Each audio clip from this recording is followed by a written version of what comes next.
When it comes to the general consensus on just how powerful a series is, Naruto has to be the series with the most diversity in terms of the opinions of the people on the topic. And this has led to the emergence of a large variation of different metas for this franchise and where it sits, and many rebunks and debunks to those varying metas. The most controversial of those metas being, of course, Universal Naruto. Now, the initial negative reaction to the insinuations such as Naruto being universal is understandable.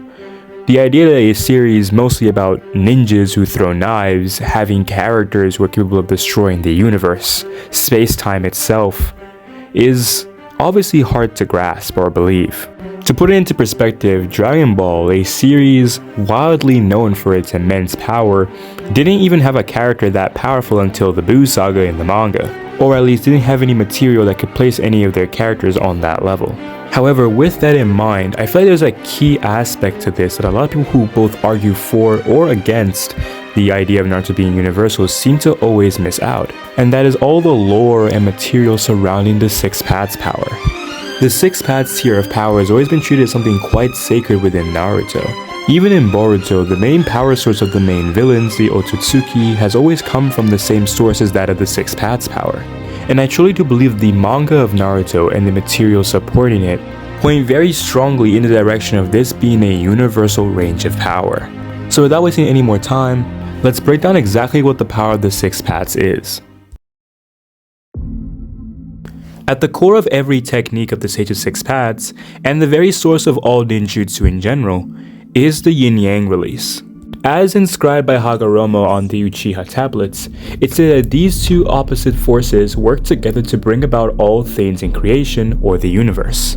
The term used here for all creation or the universe is the term Shinra Bansho, which is basically a Japanese term that is used as the equivalent for everything. For those who might be skeptical, the reason all things in nature is aligned with the whole of creation or the universe in this word is because the universe in of itself is all nature. It's all that is natural. It's basically just saying all that has naturally or can naturally occur.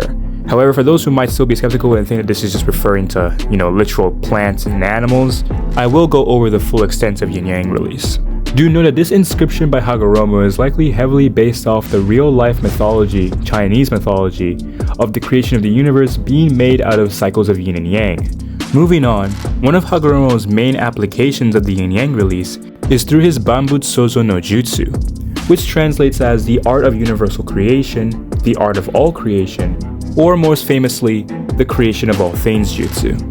For note, the term Bambutsu is simply all things or all creation, so there's a lot less room for westernized skepticism. Within the databook, this jutsu is described as the secret jutsu that created all things from nothing. Yin release is the half of the jutsu that brings form from nothing, and Yang release is what breathes life into that form. Now, a lot of people might already become skeptical of the implication that it was through this jutsu the universe was made. However, I will get into that later, but do keep it in mind, it is a very important detail. Now, one of the more famous practical applications of the creation of all things jutsu is the Izanagi. The Izanagi is a jutsu, a genjutsu so powerful that it actually physically erases the reality that one exists in if it's harmful to the user, and replaces it with a reality that is more beneficial to the user.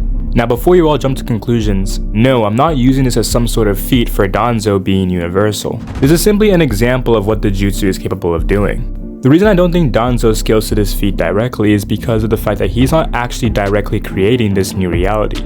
Rather, it's an effect of the jutsu, meaning that we don't know if he himself specifically knows how to control his chakra in such a way to generate the energy needed to create such a reality. It's the same issue I have with Obito. When he awakened his Mangekyo Sharingan and stated within the databook that his Mangekyo Sharingan actually created the space-time continuum dimension that he constantly hops in and out of, meaning his Mangekyo Sharingan is capable of utilizing its chakra to generate enough energy to create an alternate space-time. This is obviously impressive due to the fact that he's not only creating the three-dimensional space of the Kamui, but he's created the entire four-dimensional container that all of space exists throughout all of time. To put it into perspective, think about creating a singular apple. Then imagine how much more impressive it is to create that apple at every single minute point in time that could ever be and ever will be, all in an instant. Now, while this is impressive for the full capabilities of his Mangekyo Sharingan, we don't know if Obito is capable of utilizing and controlling the chakra of his Sharingan to the extent where he can perform feats of this level. And the same of course would apply to Danzo here. Plus, we don't know if Danzo is utilizing the jutsu throughout all of reality, or just the immediate reality surrounding him.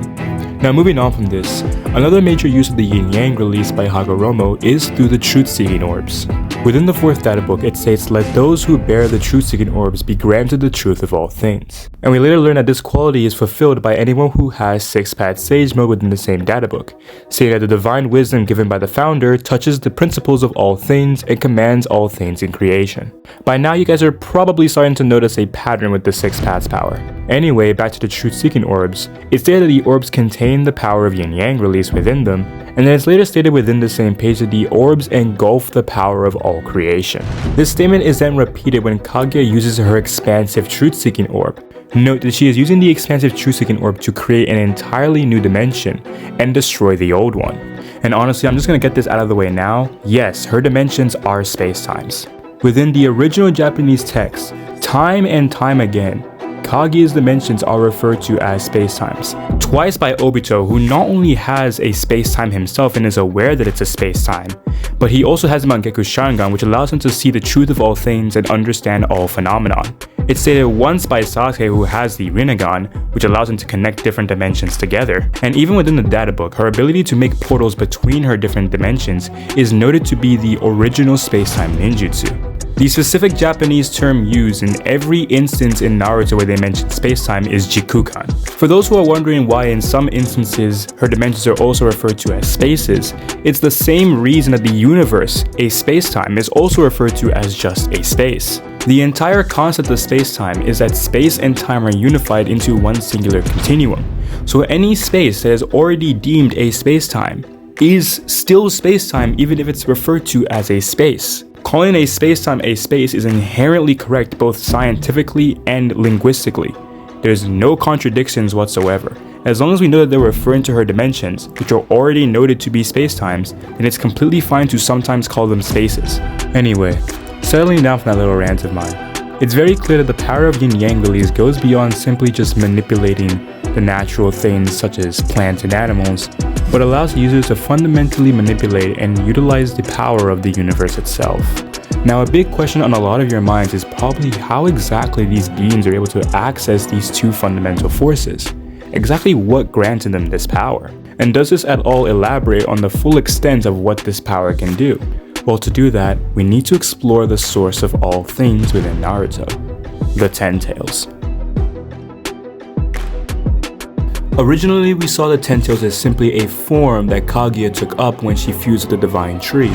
However, we later learned in Boruto that the Otsutsuki used the Ten Tails as a seedling to cultivate more Divine Trees, which produce more chakra fruits, and repeat that cycle endlessly for every planet they find with life.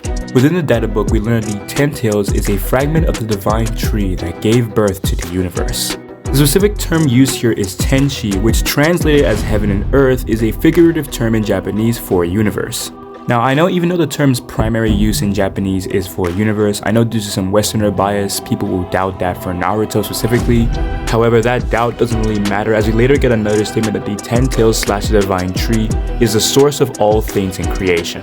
On top of all of this, the data books outright refer to the Ten Tails as God, which on its own seems meaningless, but with the context of the fact that the Ten Tails is treated as the creator or source of all things, it all starts to make sense. This explains what the data books meant when they called the yin-yang release the secret jutsu that created all things. It's because the yin-yang release is the power of the Ten Tails. It is the power of the Divine Tree. It was through the power of the Ten Tails that the Naruto universe was created. Remember that the data book page that talks about the creation of all things jutsu isn't actually under creation of all things jutsu. It's under what they call the yin-yang release jutsu. The creation of all things is simply just what Hagoromo calls it, but yin-yang release is what the entire concept is as a whole. It's what the Otsutsuki have been using. This makes complete sense when one considers the powers granted to the Otsutsuki by this divine tree. Note that some of the things I'm about to mention here do come from the novels, however the novels are stated repeatedly from official sources and in official Boruto timelines to be canon, including the Boruto movie novel, which is stated to be canon even after the release of the manga variation of the events. For those who might be confused as to how this is possible, it simply means that the Boruto movie novel goes into more detail about the events than the manga does, and indicates to us other details that the manga doesn't, and vice versa. Anyways, among the various things that the Otsutsuki can do, we know that they're able to create parallel worlds which are parallel to the main universe. Some people try to argue that it's specifically just an alternate planet. However, not only is it noted to be a reflection of the main world by Naruto and the narrator, but we then notice that there are other celestial bodies within these parallel worlds. It's also just outright told to us that these dimensions are spacetimes as well. And factoring in the context of the Yin Yang release, it just makes complete sense for these to be actual parallel universes rather than just different planets. Another ability this grants him is the power of the Amenominaka. This is an ability that allows it to instantaneously assemble together or weave together entire dimensions into reality. A lot of people try to make the argument that she's simply just spinning them around or moving their position. However, we know that's not the case, because not only does the kanji used imply some sort of weaving or assembling together, but even in the manga itself, we see Kakashi state that she's actually rewriting the world and making it into reality. But then we also have Black Zetsu, a character who knows the most about Kaguya's dimensions more than anyone else in the series, say that she's actually physically transforming the spaces rather than just moving them. The kanji he uses here is henkan, which is a Japanese word for change, as in to convert something or to transform something. On top of all this, the Amenominaka is directly based off the Japanese mythology of the goddess Amenominakanushi, who is known for creating the universe. So the ability being some sort of assembling or creating type ability is not too far-fetched at all. Any other of their abilities I've already mentioned in this video, as of course they have all the yin yang abilities as well as access to pretty much any ninjutsu, genjutsu, or taijutsu. But it all stems from the power of the Ten Tails, the power of yin yang, or as the kanji in Japanese implies, the power of the dual cosmic force. Now I know the question on a lot of your minds is, how could the Ten Tails have been involved in creating the universe? Didn't it literally come from the universe? And my response to that would be, that's never actually stated. In fact, it's kind of implied to not be the case. All we know about the Otsutsuki is that they are aliens who are not from this world, and they go about from planet to planet harvesting life from that planet in order to create divine trees. They're like farmers, only they wait for life to spawn on different planets in order to harvest them for chakra fruits. We know they also have a habit for creating parallel worlds. Worlds that are noted to be exact or direct replicas of the main universe. It's even noted that they created entire spaceships made to fly to completely different spacetimes. What would they need such spaceships for? All their relevant members already have spacetime ninjutsu. Unless, of course, there is some merit that they have for going to different universes. That merit, of course, being cultivating more chakra fruits. Think about it. Why does each world seem to be a complete reflection of the main universe? In the main universe, the only planet we know for sure has life is Naruto's. What's more than likely happening is that the Otsutsuki act as farmers, creating more universes in order to cultivate life on those universes, and using that life to cultivate more divine trees. It's an endless cycle of self-sustenance. At some point, someone used the power of the Ten Tails to create the Naruto universe, which of course makes sense. The Ten Tails has the power of all creation, to create all things, including the universe. We've seen the Otsutsuki display capabilities like this, like with Momoshiki and Kaguya. I know it might be a little bit difficult for you all to wrap your heads around or allow yourself to believe, but it's literally what the information and text imply. The Ten Tails is stated to have created the universe, or at least been the source of the universe, on 2 occasions in the data book. And on one occasion, it stated that the power that it grants, the jutsu that it grants, was what brought forth the creation of everything. The specific fact that it's noted that it was the jutsu that brought forth everything implies that it was through a technique rather than a random occurrence.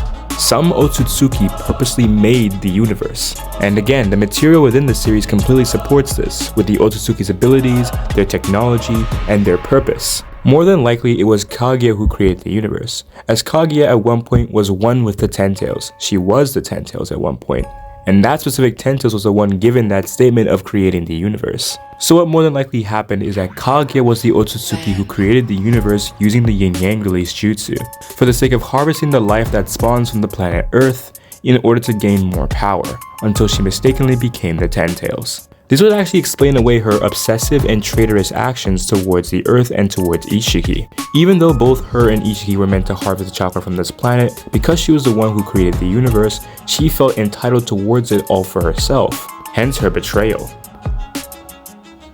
Now with the evidence I presented in this video, I think it should be pretty clear to everyone that those with the 6 paths abilities have the power of all creation. At this point, the only debate is whether or not they should actually scale to this power. And I believe that there are many reasons why they should. For example, the Otsutsuki have performed creation feats which, in context of what I've talked about in this video and to the Naruto lore in general, should just be on a universal scale. Especially the Amenominaka, a feat of completely disassembling and reassembling entire space-time dimensions that are parallel to the main universe. Kaguya is also stated to be the master of chakra, so any doubt that she might have issues utilizing her chakra offensively is completely cleared. Some other things is the fact that they're able to create entire truth-seeking orbs, which requires them to enclose within the truth-seeking orb the power of all creation, which is literally just them expelling the power of all creation in one go to create these orbs. Anyone who's able to repel or damage a truth-seeking orb should also scale to this level, such as Naruto, as it's stated within the databook that to repel a truth-seeking orb requires a large amount of chakra, implying that it's actually an attack potency feat rather than just a hacks thing. And we know that the durability or attack potency of the truth-seeking orb will come directly from the fact that it's the power of all creation, or houses the power of all creation.